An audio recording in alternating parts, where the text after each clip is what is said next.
안녕하십니까. 현대회화의 다양한 흐름 그리고 예술의 변화, 그 중에 가장 큰 변화 중에 하나는 예술이라고 하는 것이 더 이상 대상을 재현하거나 모방하거나 하는 게 아니라 내면의 세계를 표현하고 또 무의식의 세계를 표현하고, 그 과정에서 예술이 구상보다는 추상으로, 더 나아가서 어떤 창작보다는 이 만들어진 기성품을 활용해서 뭔가 새로운 세계를 만드는 방향으로 바뀐다고 그랬죠. 이 과정에서 아주 중대한 개념 하나가 등장합니다. 이 개념에 대해서 이 시간에 자세히 살펴볼 건데요. 이 개념이 곧 미메시스란 말입니다. 미메시스. 우리말로 단순 번역하면 모방 또는 재현이라고 번역할 수 있습니다. 하지만 이 뜻이 너무 다의적이기 때문에, 다의적이고 현대예술을 또는 미학에서 아주 중요한 개념이기 때문에 대부분의 미학자들이라든가 예술 이론가들은 이 모방이나 재현이란 말로 바꾸지 않고 미메시스라는 표현을 계속 씁니다. 그래서 이 미메시스 개념에 대해서 이 시간에 조금 더 자세하게 살펴보겠습니다. 미메시스란 말은 서양 철학에서, 서양 이론에서는 플라톤, 아리스토텔레스를 거쳐서 칸트, 헤겔, 여기까지 많이 들었죠. 락강, 아도르노, 들레즈를 이루는 현대, 즉 아주 고대 이론에서부터 현대의 최근의 이론까지 아직 살아있는 개념입니다. 살아있는 개념. 그러니까 예술이 재현이나 또 모방에서 표현으로 옮겨갔다고 그랬죠. 그런데 재현이나 모방의 말에 해당되면 이미 끝났어야 되거든요.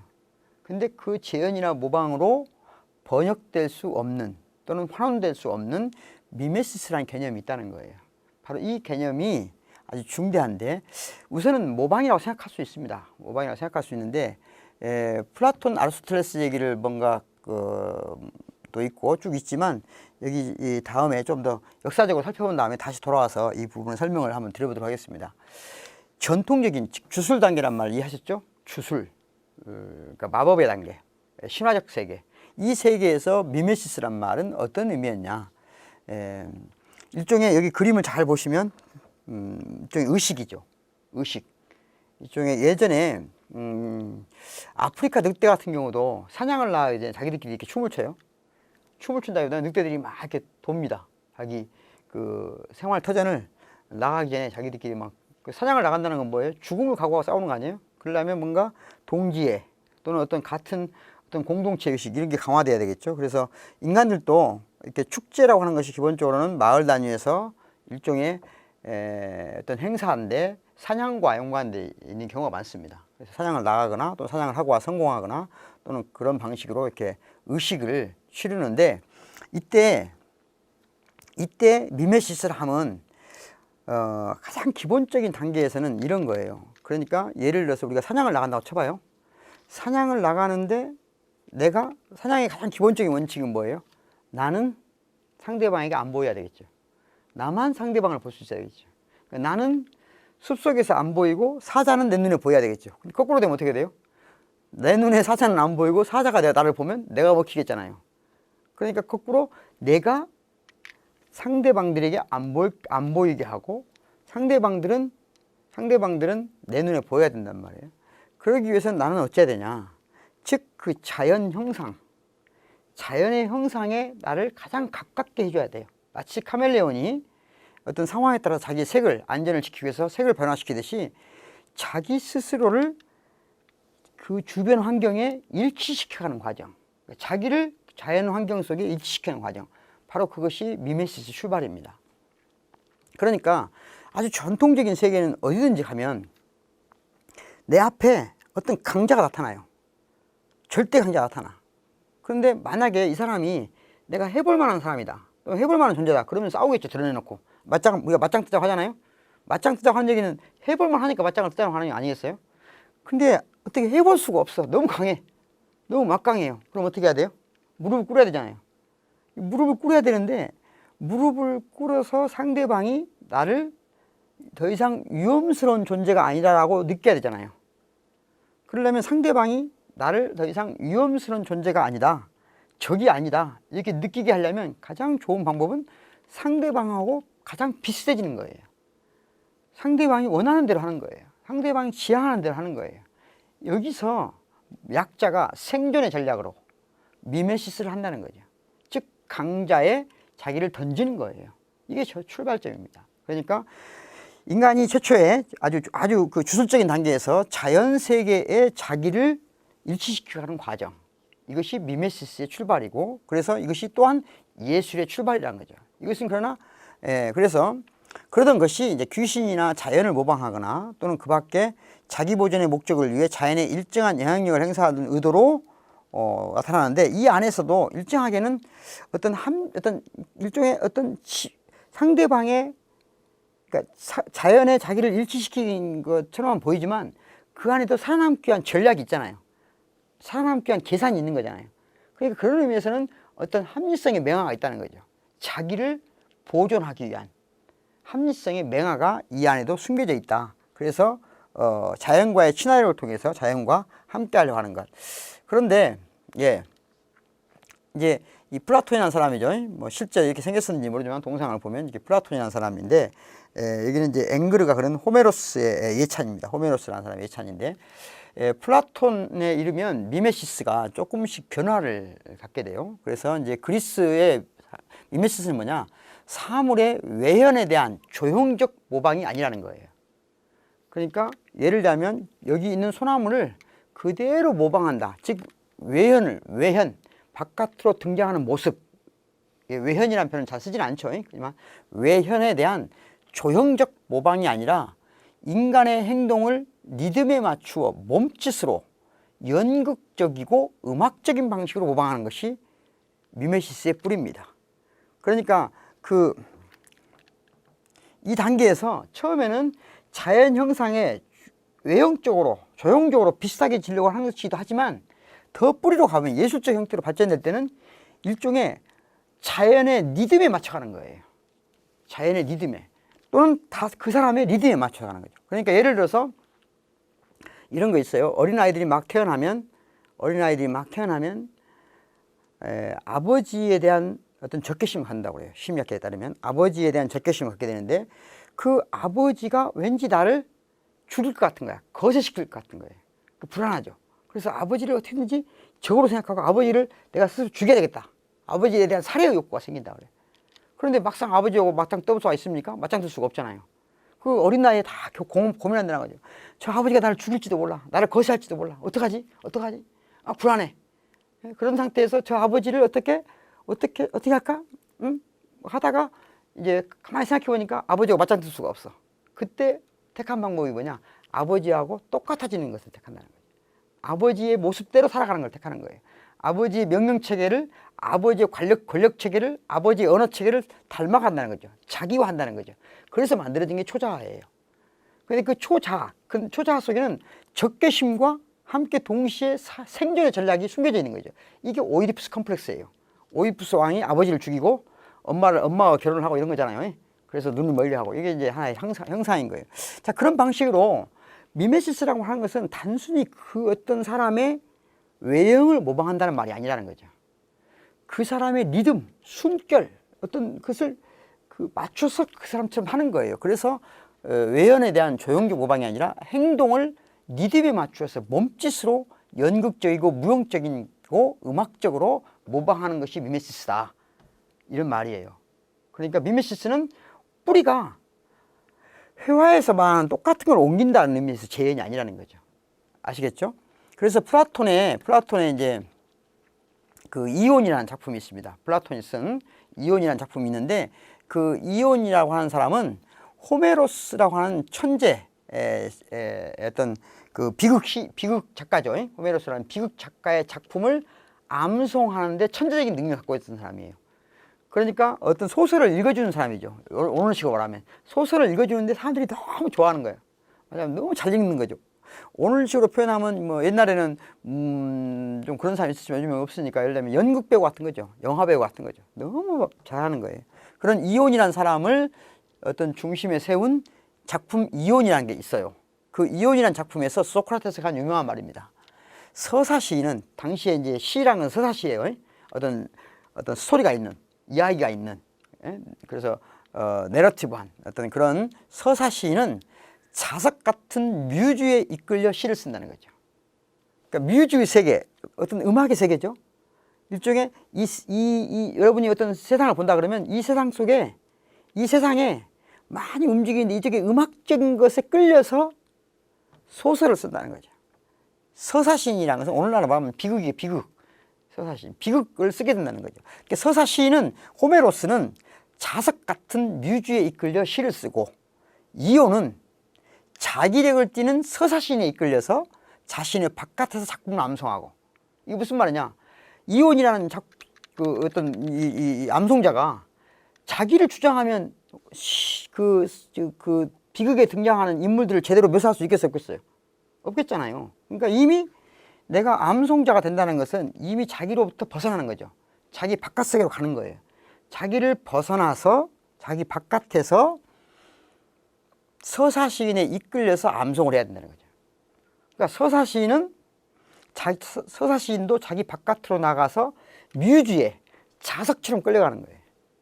암송자 이호는 다시 서사시인의 자석처럼 끌려가는 거예요.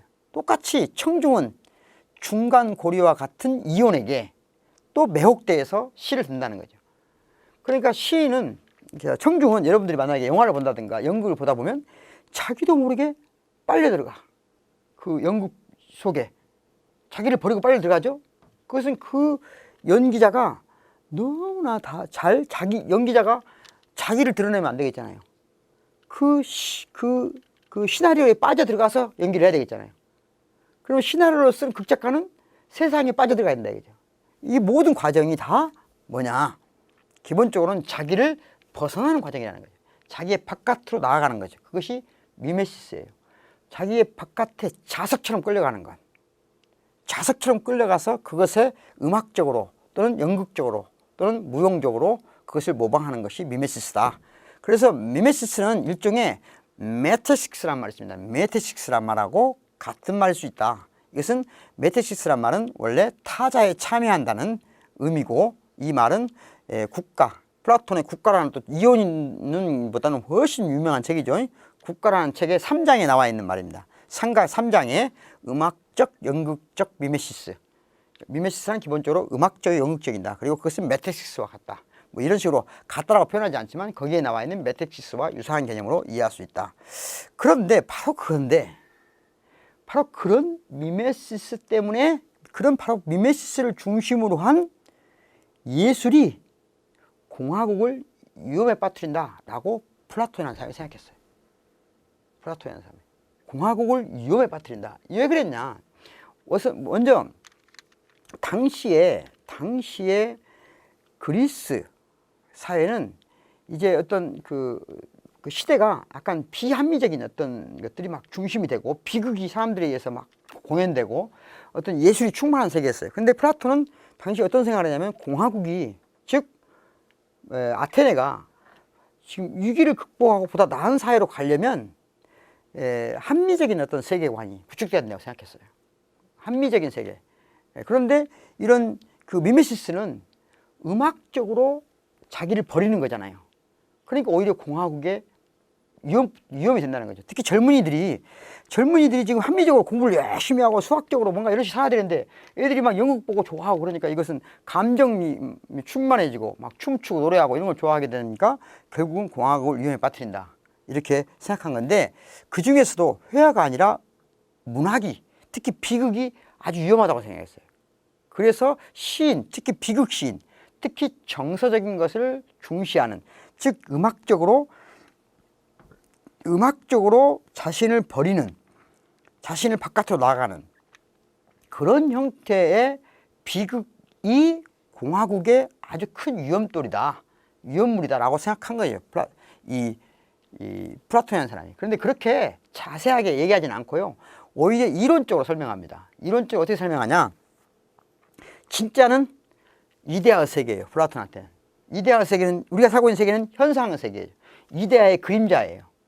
이데아의 세계를 그림자처럼 모방한 세계예요. 그런데 예술은 뭐예요? 바로 이 이데아의 세계를 모방한 현실을 다시 모방한 세계라는 거죠. 그러니까 모방한 것을 다시 모방하면 어떻게 돼요? 진짜에 가까워지는 거예요? 멀어지는 거예요? 멀어진다는 거죠. 그러니까 점점점 가상의 세계로 우리를 몰아붙인다. 그러니까 위험한 것이다. 이런 얘기를 한 겁니다. 그래서 그는 시민들 간의 사이가 합리적 윤리가 지배해야 돼 하는데 비극은 합리적 체계의 한계를 넘어서며 그것의 기본 요소를 파괴하는 불온한 힘이 등장한다. 그래서 비극은 문화의 세계에 균열을 내는 틈, 즉 문화 내에 포섭되지 않는 외부의 빈 곳을 가리킨다.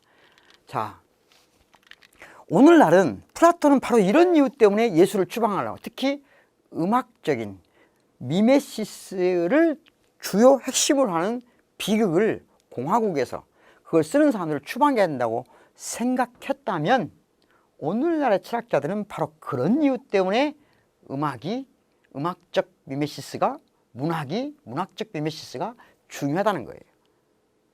똑같은 근거지만 그것이 한쪽에서는 위험하다고 본 것이고 오늘날은 그것이 이 세계에 마치 새로운 어떤 희망인 것처럼 말한다는 거죠. 똑같은 사건을 놓고. 그래서 어쨌든 이런 방식으로 미메시스에 대해서 플라톤 시대에는 이해를 했다. 그래서 플라톤은 모방이라고 하는 것을 굉장히 부정적으로 생각했어요. 특히 음악적 모방을 아주 부정적으로 생각했어요. 반면에 여기서는 말씀드리지 않았지만 플라톤의 제자 아리스토텔레스는 모방을 모든 창조의 출발점이라고 생각한 거죠. 그래서 조금 의견이 다를 수 있습니다. 바로 그런 모방의 세계가 또는 미메시스 세계가 이 계몽의 단계에 오면 새로운 전환점을 맞이하게 되는데 바로 이 계몽의 단계에 오면 즉 합리주의 시대, 인간의 이성이 중심에 선 시대에 오면 미메시스는 문명에 의해서 추방됩니다. 계몽은 문명은 곧 탈주술화예요. 주술적 세계, 마법적 세계, 신화의 세계를 벗어나는 거거든요. 그렇기 때문에 미메시스는 마치 주술 또는 마법, 신화의 잔재로 취급되고 그런 방식으로 이 미메시스는 제거된다는 거죠. 그러니까 마치 여러분들이 어떤 음악적으로 타인과 함께가 되는 것, 타인과 한 몸이 되는 것, 이건 어떨 때 느껴요? 여러분들이 만약에 춤을 춘다고 생각해봐요. 그러면 어느 순간 탈아의 단계에 치가죠. 내가 어느 순간 나를 지금 여러분들은 저도 이렇게 뭔가 지금 자기를 고집하고 있잖아요. 나는 이런 사람이야. 나는 어떤 제가 뭐 옷을 뭐 이렇게 차려입진 않았지만 그래도 나는 이런 사람이야 하고 딱 고집하고 있잖아요. 그런데 만약에 술을 한잔 먹고 마르쿠스 축제처럼 술 한잔 먹고 어울려서 막 춤을 추면 어떻게 돼요? 어느 순간 이 자아가에서 벗어난 느낌이 오죠. 그래서 다른 사람과 하나 된 느낌이 된단 말이에요. 메타시스가 온단 말이에요. 미메시스가 이루어진 거예요. 그런 경험을 하는데 그 미메시스 경험은 합리적인 게 아니고 뭔가 비합리적인 방식으로 이루어진다는 거죠. 그래서 그것을 계몽의 단계에서는 주술의 잔재로 전락하면서 버려지게 된다. 그래서 문화는 미메시스적 태도에서 합리적 실천인 노동으로 대체되는 겁니다. 더 나아가서 몸으로 자연에 동화하던 시대에서 이제 개념을 통해서 동일한 것을 사유하는 동일성의 체계가 정립된다는 거죠. 그래서 미메시스적 충동은 이제 내가 타자와 함께 하는 게 아니고 타자 속에 나를 버리는 게 아니고 거꾸로 타자를 대상화시켜 버린다는 거죠. 이제 예를 들면 어떤 사람을 만날 때도 내가 그 사람한테 빠지는 게 아니에요. 옛날 사람들은 뭐 지금도 그럴지 모르지만 어떤 그런 말을 해요. 멋진 사람을 만나면 시간이 멈춰진 것처럼 딱 멈춰. 어느 순간 나를 떠나서 그 사람한테 쭉 빠져들어간단 말하죠. 근데 오늘날은 안 빠져들어가요. 제 스펙이 어떻게 되지? 쟤하고 사귀면 어떻게 될까? 어떤 일이 좀 있을까? 쟤하고 나중에 결혼하면 이렇게 생각하니까 상대를 대상화시켜서 분석해버린다는 거죠. 이런 시대로 전환되고 있다는 거예요. 그래서 거꾸로 미메시스를 잘못된 투사가 일어난다는 건데 이게 무슨 말이냐면요. 내가 타인과 타자에게로 내 몸이 음악적으로 그와 함께 하는 게 아니라 거꾸로 타자를 자기화시킨다는 거예요. 거꾸로. 모든 다른 것들을 나와 동일한 것으로 잣대로 계속 환원시킨다는 거죠. 이게 미메시스 잘못된 투사고 바로 이게 전체주의의 출발이라고 보는 겁니다. 이것이 바로 전체주의의 뿌리라고 보는 것이 아도르노나 호르카이머 같은 큰 철학자들이 그런 말을 했어요. 현대문화는 미메시스를 추방하면서 거꾸로 미메시스를 잘못된 방식으로 거꾸로 역투사하고 있다. 그런 방식으로 타인들을, 사물들을 전부 자기식의 방식으로 폭력을 행사한다. 이런 거죠. 그래서 그런 것을 여기서 아주 중요한 말인데 여러분이 이해하기가 좀 어려울 것 같아서 설명을 할까 말까 고민이 하는데 일단 설명을 해볼게요. 미메시스란 말을 왜 우리가 모방이나 재현이란 말로 설명을 안 하냐 하면요. 말 자체는 그냥 번역하면 모방이에요. 근데 정확한 말은 음악적 모방이라는 거죠. 어떤 리듬에 맞춘 모방인 거예요. 이때 모방이라는 것은 내가 그것을 똑같이 재현한단 말이 아니고 내가 타자에게 음악적으로 하나가 된다는 거예요. 그러니까 모방이란 말이 그러니까 이런 거죠. 그런 건데 예, 근대 회화는 미메시스는 추방하지만 현대 계몽주의는 탈주술화를 통해서 미메시스를 추방하면서 이걸 마치 미메시스를 주술의 잔재, 그러니까 춤추면서 막 사람들이 그 아까 보여줬죠. 춤추면서 막 자기를 잃어버리는 것. 그럼 마치 이것은 가끔가다 나이트클럽이라든가 그 뭐죠? 여러분 학생들이 가는 데가 클럽이라고 하죠. 클럽 같은 데 가서 한 번씩 잠깐 하는 것으로는 괜찮아. 하지만 그 이상은 안 돼. 문명에서는 안 되는 거야. 이렇게 아니면 너 술 마셨을 때 너희들끼리 잠깐 술 마셨을 때 그런 데서 괜찮아. 그렇지만 일반 업무 볼 때는 이거 안 돼. 싹 추방을 했어요. 그러면서 그것은 마치 그렇게 추방을 했지만 바로 그 추방과 함께 현대회화는 미메시스는 추방했지만 바로 그런 방식으로 재현과 모방은 중심에 들어온다. 어떤 재현과 모방? 조형적 재현과 모방이에요.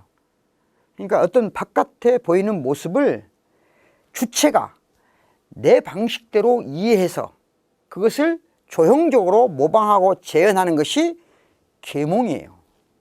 그래서 그것이 원근법이라는 게 등장한 것이고 그것 중심에 소실점이 생기는 거예요. 사실 이 그림의 소실점은 여기거든요. 아테네 학당이나 라파엘로의 그림 잘 아시겠지만 이 소실점이 원근법은 여러 번 설명했죠. 이 소실점이 여기라는 얘기인데 이게 좀 플라톤과 소크라테스가 헷갈리네요. 여기가 소크라테스 아니 플라톤 아리스토텔레스인 것 같아요.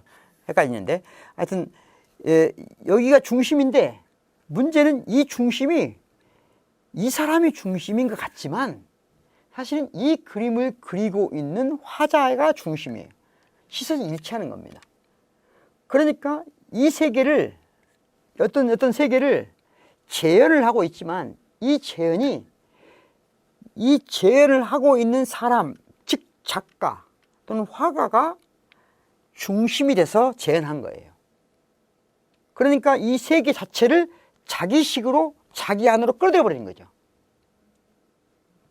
근데 미메시스는 어떤 거라고 그랬어요? 내가 이 세계에 빨려 들어가는 것이 미메시스라고 하잖아요. 그렇기 때문에 미메시스란 말이 재현이란 말이나 모방이라는 말로 그냥 단순 번역하면 오히려 거꾸로 돼버리는 거예요. 그래서 근대 회화, 현대 예술은 재현을 하고 있긴 하지만 그런 방식으로 미메시스를 오히려 추방했다는 거죠. 그래서 현대 예술가들 또는 현대 미학자들이 미메시스를 복원하려고 하는 거예요. 이해하시겠습니까? 그런데 이런 말 하죠. 이건 철저하게 주체가 자기 하나의 시점으로 이 모든 것을 재구성한 거예요. 그런데 이게 언젠가 소개해드린 그림인데요. 뭔 그림 같아요?